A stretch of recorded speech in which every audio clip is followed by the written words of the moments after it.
بسم اللہ الرحمن الرحیم والصلاة والسلام علی سید الانبیاء والمرسلین وعلی آلہ الطاہرین الطیبین واصحابہ اجمعین۔ حمد و صلاۃ کے بعد عزت و احترام کے لائق میرے سامعین محترم، زہرا کسے کہتے ہیں؟ مخدومہ کائنات سیدہ طاہرہ عابدہ زاہدہ سیدہ زہرا بطول کا ایک نام زہرا ہے۔ زہرا جو لفظ ہے یہ نور بکھیرتی کلی کو کہتے ہیں، اور جو عورت زنانہ عوارض سے پاک ہو اسے زہرا کہتے ہیں۔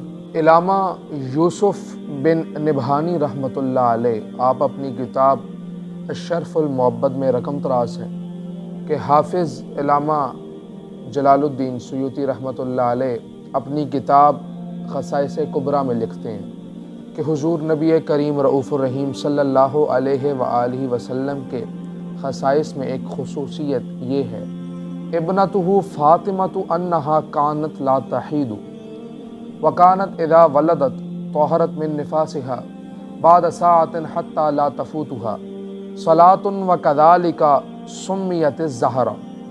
نبی کریم رؤوف الرحیم صلی اللہ علیہ وآلہ وسلم آپ کی بیٹی فاطمہ حیض سے پاک تھی اور اپنے بچے کی ولادت سے ایک ساعت کے بعد نفاس سے پاک ہو جاتی، یہاں تک کہ آپ علیہ السلام کی نماز کوئی قضا نہ ہوتی، اس لیے آپ کا نام زہرا ہے۔ ساعت اہل لغت نے 2.5 گھڑیاں یعنی 1 گھنٹہ لکھا ہے، اور نفاس بچے کی پیدائش کے بعد 40 دن جو خون آتا ہے اسے نفاس کہا جاتا ہے۔ سیدہ کا نکاح، حضرت سیدہ زہرا بطول سلام اللہ علیہ کا نکاح مولا مشکل کشا حیدر کرار کرم اللہ وجہ الکریم آپ سے 2 ہجری میں جس ٹائم غزوہ بدر سے واپسی ہوئی تو ماہ رمضان میں ہوا۔ سیدہ فاطمہ سلام اللہ علیہ کی عمر اس وقت 15 سال کی تھی، اور مولا مشکل کشا حیدر کرار کرم اللہ وجہ الکریم کی عمر اس وقت 21 سال کی تھی،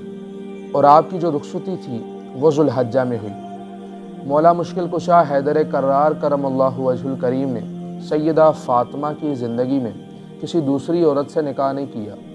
بوقت رخصتی دعا حضور نبی کریم رؤوف الرحیم صلی اللہ علیہ وآلہ وسلم نے سیدہ خاتون جنت سلام اللہ علیہ کو رخصت کرتے ہوئے یہ کلمات فرمائے، یہ دعا فرمائی، اللہم انی اعیدھا بک وذریتہا من الشیطان الرجیم۔ اے رب کریم، انہیں اور ان کی اولاد کو میں تیری پناہ میں دیتا ہوں دھتکارے ہوئے شیطان سے۔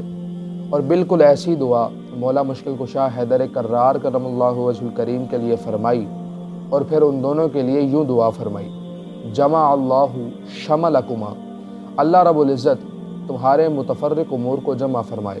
اور پھر نبی آخر الزمان صلی اللہ علیہ وآلہ وسلم نے فرمایا، فجعل اللہ نسلہما مفاتیح الرحمہ ومعادن الحکمت وامن الامہ۔ اللہ رب العزت نے ان دونوں کی اولاد کو رحمت کی چابیاں اور حکمت کے خزانے دیے ہیں، اور امت کے لیے باعث امن بنایا۔ اور آگے فرمایا کہ بارک اللہ لکما وبارک فیکما واعز واجل جدکما واخرج منکما الکثیر الطیب۔